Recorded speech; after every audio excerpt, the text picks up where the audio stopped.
Hola gente, yo soy Guido de Electrotodos y en el video de hoy vamos a ver el funcionamiento, el circuito interno del integrado, el famoso 555.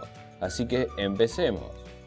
Como pueden ver, este es el circuito interno del 555. Acá tenemos representadas las 8 patas del mismo mediante estos 8 círculos sin relleno. Y este es el circuito interno. Ustedes así lo pueden ver y no van a entender nada, pero primero, para entender todo bien, voy a tener que explicar qué hace cada parte, qué función cumple cada componente de este circuito. Vamos a empezar por lo más simple. En las patas de umbral y disparo, lo primero que vemos acá son estos triángulos con una entrada más y una entrada menos. Estos son comparadores. ¿Qué es lo que hacen exactamente? Bueno, como su nombre los dice, comparan la tensión que hay en la entrada más y la tensión que hay en su entrada menos. Si la tensión en la entrada más es mayor que la tensión en la entrada menos, su salida será un 1, es decir que se pondrá en alto. Ahora, si la tensión en la entrada menos es mayor que la tensión en la entrada más, su salida será un 0. A lo largo de toda esta explicación vamos a ir hablando de unos y ceros porque todo esto es un circuito digital que funciona solo con dos valores de tensión, es decir, el valor de 0 voltios y el valor de VCC o alimentación. Bueno, entonces lo que tenemos acá son dos comparadores. Como dije, la tensión en la entrada más tiene que ser mayor a la tensión en la entrada menos para que su salida sea un 1. Ahora, ¿qué es lo que tenemos después de estos comparadores? Esto es un flip-flop RS. ¿Qué es lo que hace un flip-flop? Bueno, básicamente cuando recibe un pulso en su entrada de S o su entrada de set, la salida se pone en 1 y esa salida permanece en 1 hasta que reciba un pulso en su entrada de reset, que está denominada con una R acá en este esquema. Entonces ahora vamos a ver un diagrama temporal para que puedan entender un poco mejor cómo funciona. Bueno, y este es el diagrama temporal del que les hablaba. Supongamos un estado inicial de la salida en 0. Al momento en que yo cometa un pulso en la entrada S, es decir, una señal que suba a más VCC y vuelva a bajar a 0, la salida se va a poner a 1 y va a permanecer en 1 hasta el momento en que yo meta un pulso en la entrada de R que haga que la salida vuelva a 0. Entonces de esta manera se puede apreciar fácilmente cómo funciona un flip-flop RS. Necesita solo de un pulso en su entrada S para que su salida se ponga a 1 por un tiempo indefinido hasta que otro pulso aparezca en la entrada de R y su salida se ponga a 0 por otro tiempo indefinido y así sucesivamente. Entonces, volviendo al circuito, dijimos que cuando reciba un pulso en la entrada de S se va a poner la salida a 1 y cuando reciba un pulso en la entrada de R se va a poner la salida a 0. Ahora vamos a ver este divisor de tensión que tenemos acá, que está conectado a una entrada de cada comparador. El divisor de tensión lo que hace es dividir la tensión de alimentación en 3. Como pueden ver, los extremos están conectados a VCC y a masa. Entonces, como las tres entradas son iguales, en este punto vamos a tener 2/3 de VCC y en este punto vamos a tener 1/3 de VCC, donde VCC es la tensión de alimentación del 555.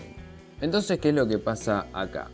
Cuando la tensión de umbral, que es una pata que está al exterior, o sea que es decir que yo le puedo poner la tensión que yo quiera ahí a esa pata, cuando esa tensión de umbral supere a 2/3 de VCC, el comparador va a enviar un 1 a la salida. ¿Por qué? Porque la tensión de umbral está conectada a la pata más de este comparador y la tensión de referencia que tenemos acá, que es 2/3 de VCC, está conectada a la pata menos.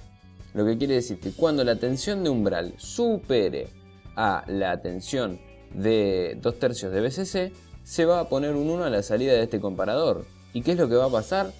Va a ponerse en alto la entrada R del flip-flop.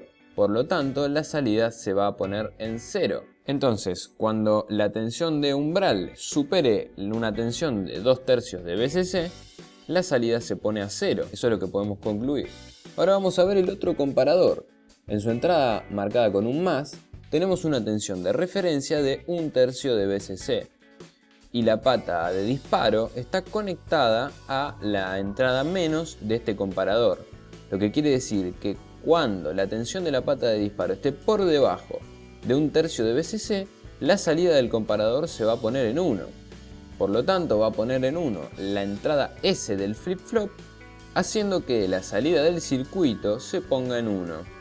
Entonces lo que podemos concluir ahora es que cuando la tensión de disparo esté por debajo de la tensión igual a 1/3 de VCC, la salida se va a poner en 1.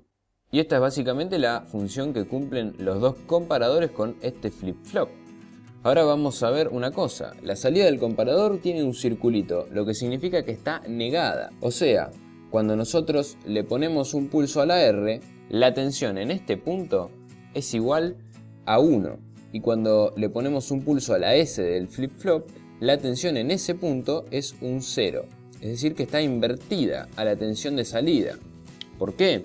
Luego de usar la salida invertida del flip-flop, vamos y la invertimos de nuevo para recién ahí tener la salida. Por lo tanto, si a una señal la invertimos una vez y la invertimos otra vez, queda como la original. La cuestión en este caso es que estamos usando la salida invertida del flip-flop. Lo que yo expliqué antes sobre el flip-flop es en su salida normal, no invertida. En la salida invertida es exactamente al revés, por lo que tendríamos esta señal. Sin embargo, cuando nosotros volvemos a invertir la salida, tenemos esta señal resultante a la salida. Ahora, ¿para qué usamos la salida invertida si después lo vamos a invertir de vuelta a la señal? Bueno, es para activar la base de este transistor, cuyo colector está conectado a la pata de descarga. Esta pata nos sirve para descargar un capacitor en caso de usar el 555 como oscilador.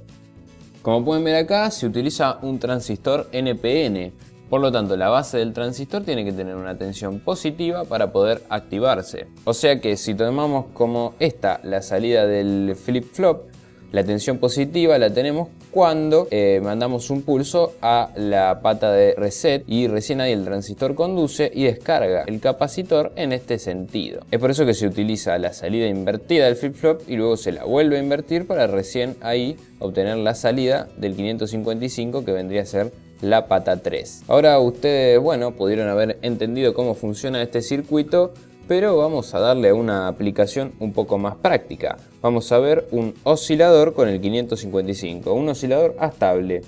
Y bueno, acá tenemos al circuito de un 555 en modo estable, es un circuito clásico.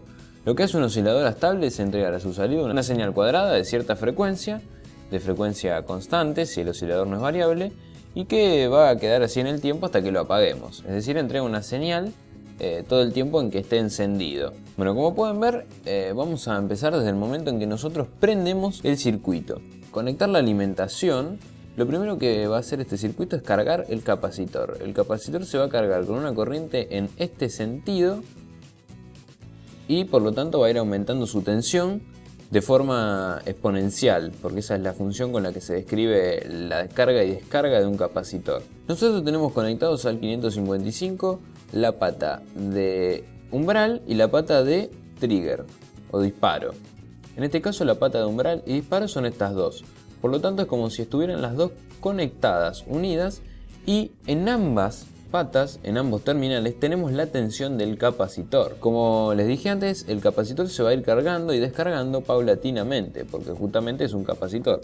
Hace eso, se carga y descarga y toma un tiempo para ello. Entonces, en el momento en que nosotros encendemos la alimentación del circuito, el capacitor se va a cargar. Por lo tanto, la tensión del capacitor va a ser igual a 0 voltios y va a ir aumentando.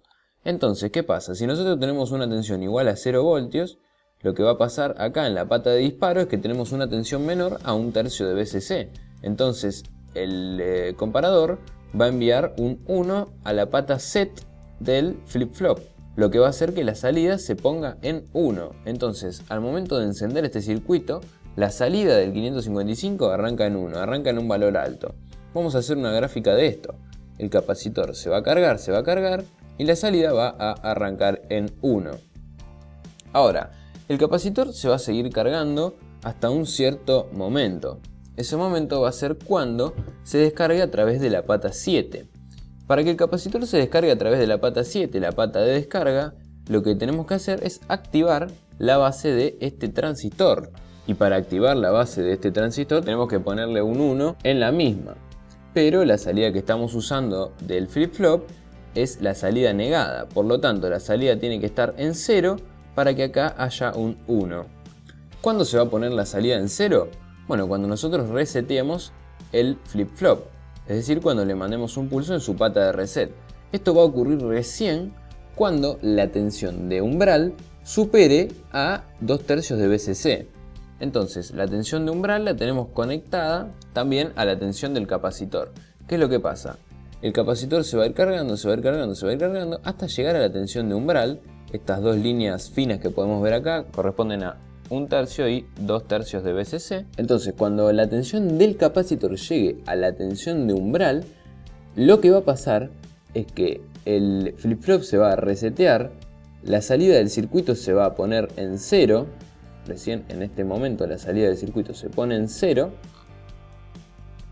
y la salida negada del flip-flop se va a poner en 1, haciendo que el capacitor se descargue por medio de este camino. Hacia así va por la pata 7, pasa por el transistor y se descarga por masa. ¿Qué es lo que ocurre entonces? El capacitor se empieza a descargar hasta que llega a la tensión de disparo. ¿Qué pasa cuando llega a la tensión de disparo?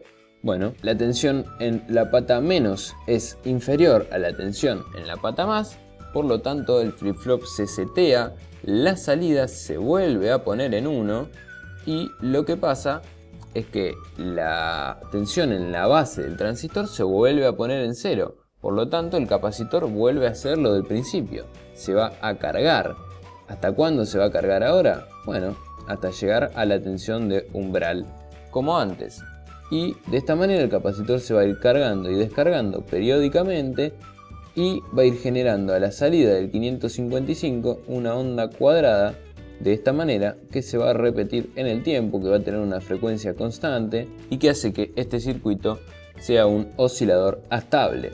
Así que bueno, este fue el video de hoy. Si no se entendió algo, por favor les pido que me dejen en los comentarios qué tendría que explicarles mejor. Y yo les voy a responder aquella duda que tengan, no tengo ningún problema. Si les gustó el video los invito a que le dejen un gran me gusta. Y también si no están suscriptos al canal los invito a que se pasen por él y a que miren los videos que hacemos. Y si les gustan que se suscriban al canal. Y también que activen la campanita que está al lado del botón de suscribirse. Así les avisa YouTube con una notificación cada vez que subimos un video nuevo. Para eso también están nuestras redes sociales que se las dejamos en la descripción, que son Facebook, Twitter e Instagram. Síganos en esas redes, así se enteran cada vez que subimos video. También, y por último, si el video les gustó, compártanlo con sus amigos porque eso es una ayuda enorme para nosotros. Así que bueno, ahora sí, sin más que decir, me despido. Yo soy Guido de Electrotodos y hasta la próxima. Chau, chau.